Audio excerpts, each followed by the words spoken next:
북천 한옥마을은 600년 서울의 역사를 느끼게 해주는 곳입니다. 이게 한 1930년대 지은 한옥들인데 90년대부터 이제 한옥마을이 조성이 돼가지고 자리를 잡았는데 한옥에 각별한 애정을 가지신 분이시죠? 건축가 임형남 소장님이십니다. 여기가 1930년대, 20년대 이후에 이제 서울에 주택난이 되게 심했대요. 사람들이 서울로 많이 유입이 돼가지고.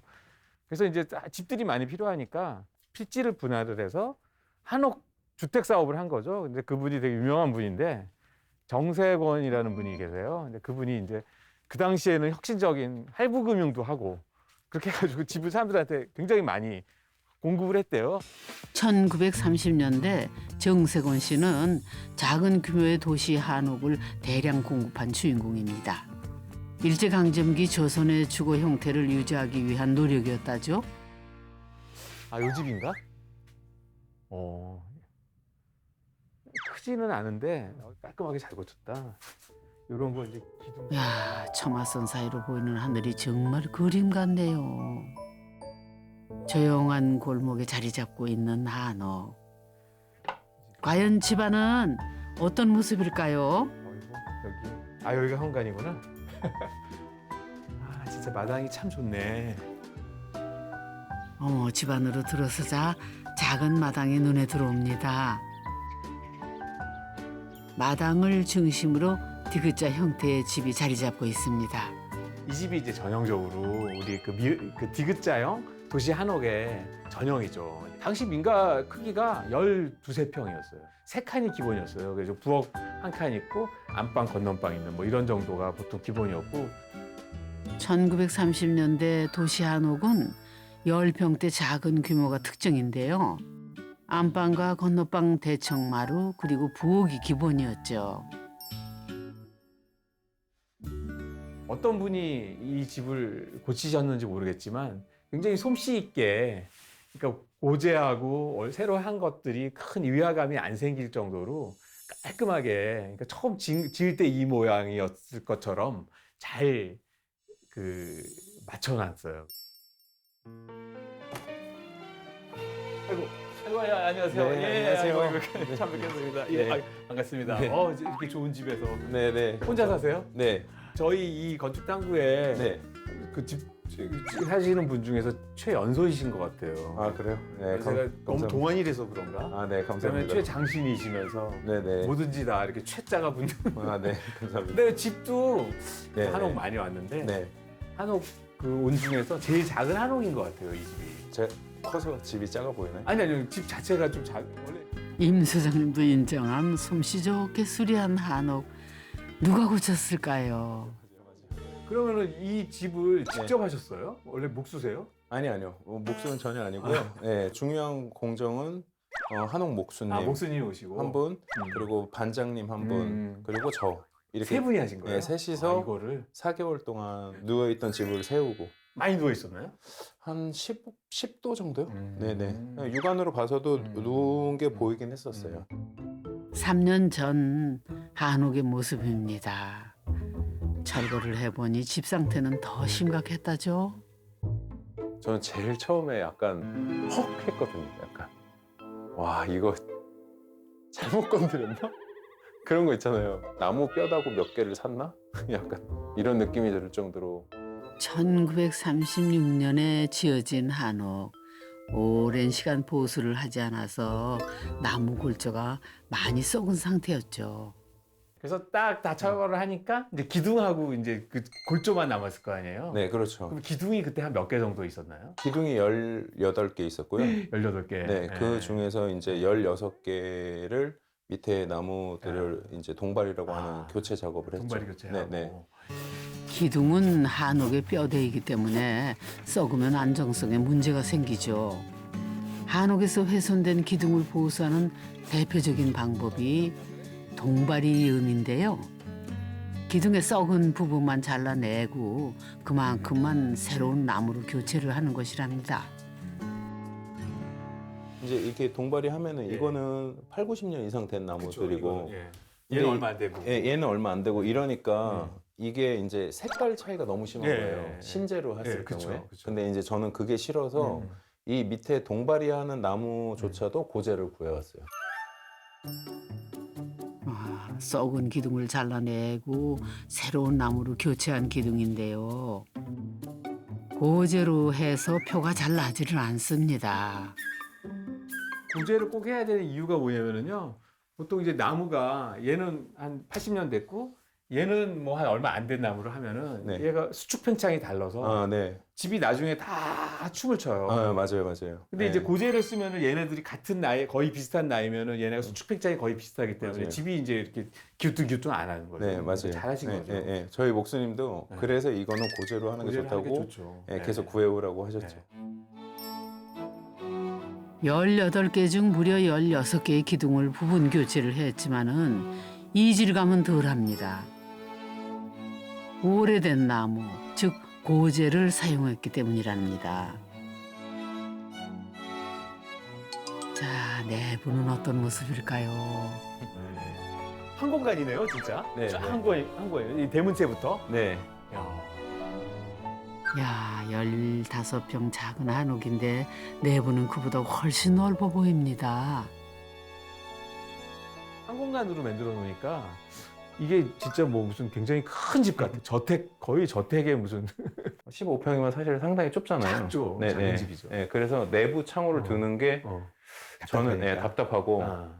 의미가 없다라고 네. 저는 좀 생각했어요. 네. 네, 그래서 그 네. 내부 창호를 네. 과감하게 없애고 근데 저는 이렇게 이거를 다 한 이어버렸거든요. 공간으로, 회랑처럼. 네네. 방 2개와 대청마루를 하나로 연결을 해 탁 트인 공간감을 만들어낸 것이죠. 그래서 답답하지도 않고 아주 넓어 보입니다. 뿐만 아니라 한옥치고 층고도 높습니다. 무려 4.5m나 된다죠. 근데 이 집은 서울시 한옥 그 규정에 맞춰서 짓다 보니까 이 집을 막 들어 올릴 수는 없고 그렇죠. 올리기 또- 힘들죠. 큰 일이죠. 또 그건. 네, 이 골목에서도 보셨지만 이 옆집들하고 이 지붕 높이를 또 어느 정도 비슷하게 맞춰가는 게 이 네. 전통 한옥 마을에서 사는 어떤 맞아요. 그런 즐거움인데 제가 찾아낸 방법은 네. 바닥을 네, 바닥을 내리는 거였어요. 주춧돌이 있는 곳까지 바닥을 70cm 정도 낮추어서 높은 층고를 확보한 것이랍니다. 한옥이 제일 취약한 게 뭐냐면 원래 자식 생활에 최적화된 공간이라서 네. 이런 입식 생활을 쓰는 이런 탁자나 저런 싱크대가 들어가면 공간이 이렇게 되게 좁아지거든요. 네. 선생님처럼 이걸 아예 이렇게 높여놓으니까 이런 그 가구가 들어왔는데 크게 이렇게 공간이 이렇게 좁혀 보이는 느낌이 별로 없는 거예요. 네. 한옥을 고쳐서 한 지 올해로 3년째랍니다. 저는 크고 마당은 조금해서 몇 걸음 안 가면 끝나긴 하는데 30대 젊은 나이에 한옥에 살다 보니 놀림 아닌 놀림을 받기도 합니다. 맨날 노인네 갔다 그냥 한복 입고 돌아다니는데요. 저거 이 동네에서 그냥 뭐 한옥 살고 뭐 이런 거 제가 막 뭐 클럽 가고 술 마시고 노래방 가고 이런 거를 하나도 안 좋아하니까 재미없다 이 소리죠. 믿으실지 모르겠지만 저는 클럽을 한 번도 안 가봤습니다. 휴일 오후 한근홍, 네. 잘 있었어? 네. 안녕. 안녕. 오랜만이야. 오랜만? 누가 오셨나 했더니 양평에 살고 계신 부모님께서 아들 보러 오셨다네요. 상진 씨가 한옥에 살고부터 부쩍 자주 오신다고 합니다. 처음에는 반대를 했지만 고친 한옥을 보시고는 부모님이 더 좋아하셨다죠. 아이고 좋아. 오래된 한옥을 구입해 직접 고쳐서 사는 모습이 신기하기도 하고 네 대견하기도 할 겁니다. 이거 열으니까 환하고 좋네. 이거 창문. 잘 지내고 있나? 너무 잘 지내고 있죠. 네. 이 자유가 언제까지 영원히 계속됐으면. 아이고 장갈 가야지. 한옥 매매 계약을 다 하고야 그 사실을 부모님께 알렸다네요. 아파트도 아닌 낡은 한옥. 걱정이 이만저만이 아니었다죠. 안 했으면 좋겠더라고요. 아주 그냥 다 자 뼈대 매고 허물어진 집 같아갖고 걱정이 많았어요, 몇 점이요. 대출 때문에 좀 우리는 대출 없이 살아봤거든요. 아빠 월급쟁이니까 평생. 아들이 갑자기 대출을 한다니까 너무 부담되는 거예요. 그랬는데 지금 생각하니까 그때 안 했으면 좀 후회했을 것 같아. 아니, 부모님이 거의 하나도 안 도와주신 거예요, 그러면? 거의 이거는 자기 혼자 했어요. 27년 남았습니다. 있지만은 대출 상환 만기가 기간이. 27년 남았습니다. 네, 이제 3년 됐으니까. 상진 씨는 대학원에서 영화를 전공했는데요. 연희 20대들처럼 친구 방에 더부살이도 하고 원룸에서도 살아봤죠. 졸업 후에는 독립 다큐멘터리를 꾸준히 제작했지만 돈이 되는 일은 아니었답니다. 고시원, 반지하, 뭐 원룸, 오피스텔, 뭐 학생회실, 학교 샤워실 거기 따뜻해가지고 뭐 이런 식으로 거의 살았었고, 근데 이게 거의 다 젊을 때는 그렇게 살잖아요, 사실. 그런 주거 형태를 오래 했었기 때문에 그렇게 하면서도 저는 그게 문제가 있다라고 생각을 안 했어요. 내 집이 없다라는 게.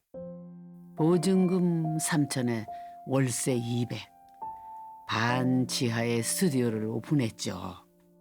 그때 당시에는 막 이렇게 이래저래 모은 돈 한 3, 4천만 원 정도 되는 돈을 들여서 그 스튜디오 인테리어도 하고 장비도 들여놓고 뭐 이렇게 해서 뭐 조촐하지만 시작을 했는데, 입주 8개월 만에 물탱크가 동파가 돼서 물이 새기 시작을 했대네요. 지금 또 물이 새고 있습니다.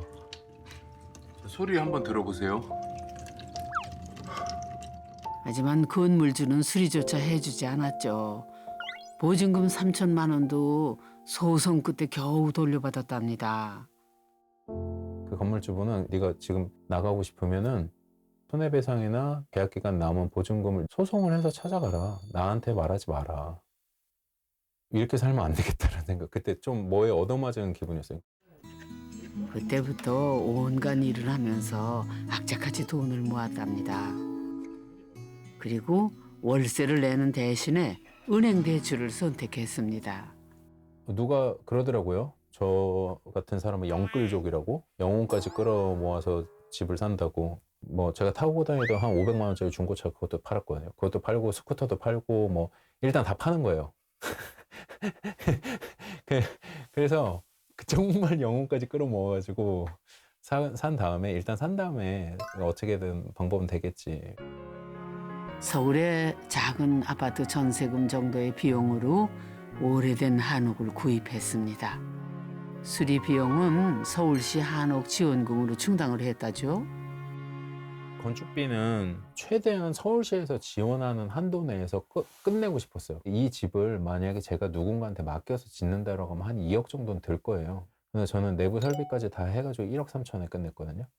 그러니까 서울시에서 지원받은 1억 200에 제 돈 3천만 원 정도만 더 들어간 거예요. 건축비를 아끼기 위해 직접 고치기로 했죠. 작업 반장님과 목수님의 도움을 받아 4개월 동안 함께 한옥을 수리했습니다. 그래서 3년 전 서울에 한옥을 갖게 된 것이죠.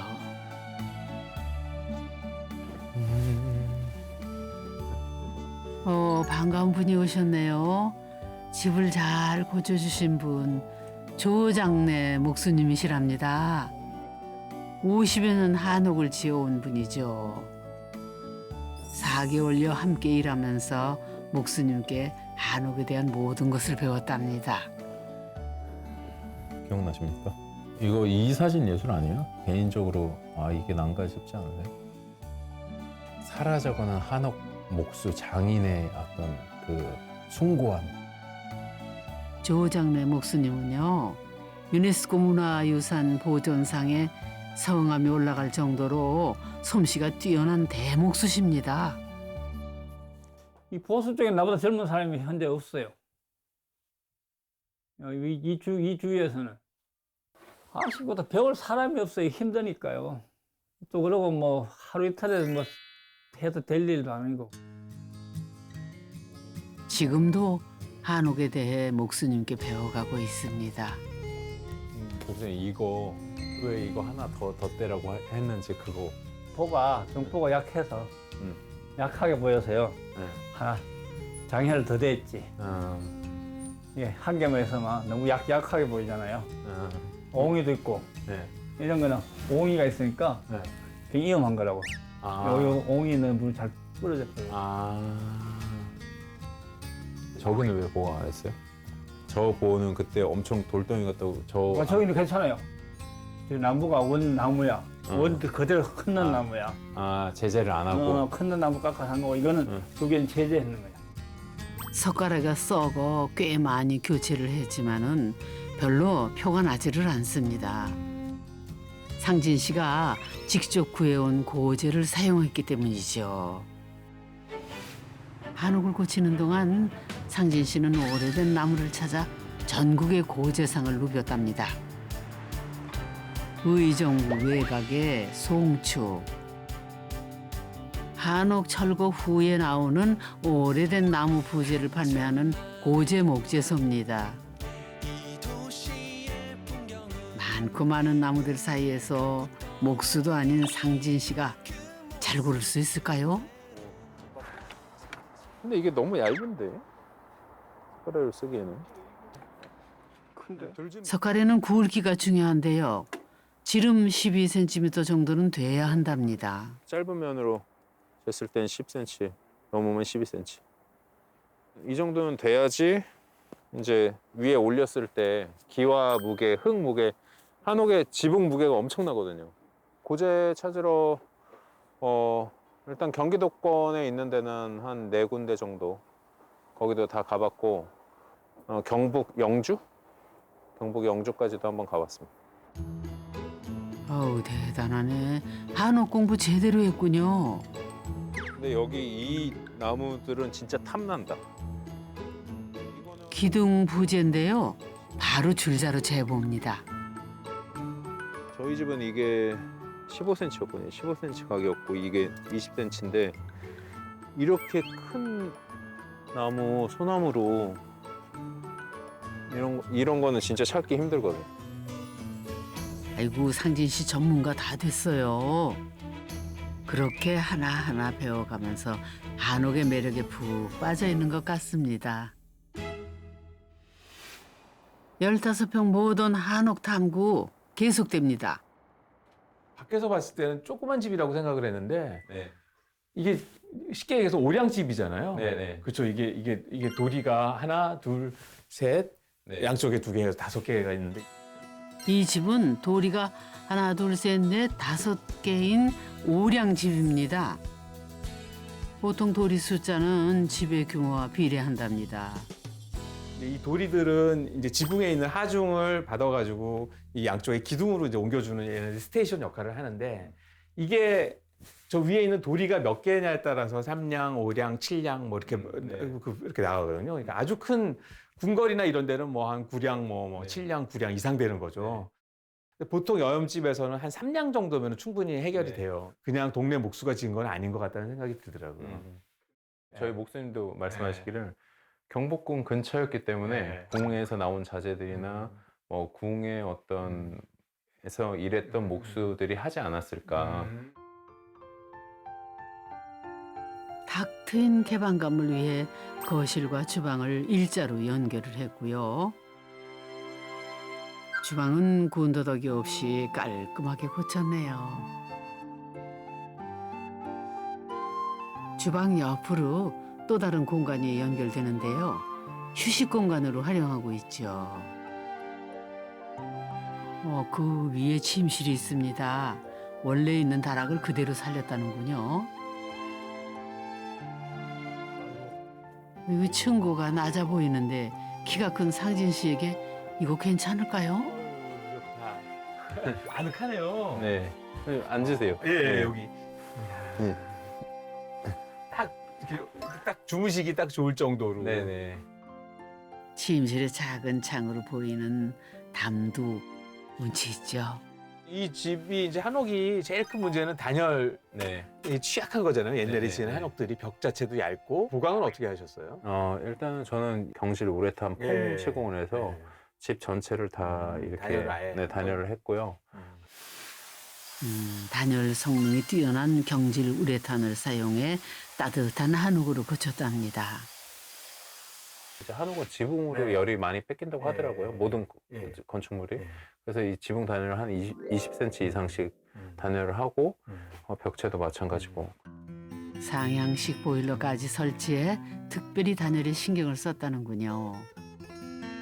한옥의 단점인 단열은 보완을 하고 한옥 장점인 여백미는 살리고 싶었답니다. 계속 다짐했던 게 21평 네. 그리고 집은 15평. 네. 그럼 여기서는 할 수 있는 게 너무 명확하다는 그쵸. 거죠. 너무 많은 것들을 이 작은 집 안에 다 우겨넣지 않겠다라는 게 제 그냥 핵심이었고. 현명한 판단이죠. 네, 그리고 비웠기 때문에 차 보이는 그게 엄청 매력적이더라고요. 네. 한옥은. 사실은 그 라이프 스타일을 설계를 하는 게 그 음. 집을 설계하는 거고 네, 맞는 그다음에 것 그게 같아요. 건축이고 그게 집이거든요. 네, 네, 근데 맞아요. 그런 면에서는 선생님은 그런 것이 여기서 너무 명확하게 확고하게 네. 이게 드러나 있죠. 네. 그런 집이 사실은 제일 좋은 집이라고 생각해요. 주인의 생각이 읽히는 집. 이 집이 사실은 이제 그런 집이라고 생각이 들어요. 그렇습니다. 15평 모던 한옥과 젊은 상진 씨와 참 잘 어울리죠. 오랜만에 쉬는 휴일. 상진 씨는 지금도 대출금을 갚기 위해 여러 가지 일을 하고 있다죠. 보금자리 대출 30년 상환 중에서 이제 3년밖에 지나진 않았고 농담 반 진담 반으로 은행님한테 내고 있다, 월세 내고 있다 이렇게 얘기하는데 저는 제 친구들한테도 늘 얘기를 하지만 충분히 접근할 수 있는 그런 오히려 아파트 가격이 너무 천정부지로 올라버린 지금 현 시점에서는 더더욱 그 한옥이라는 공간이 대안적인 공간이 될 수 있지 않을까. 이게 첫 번째. 마당을 비추는 햇살, 막새 기와에 떨어지는 빗물, 고요한 밤 분위기까지 한옥에 살면서 알게 된 풍경입니다.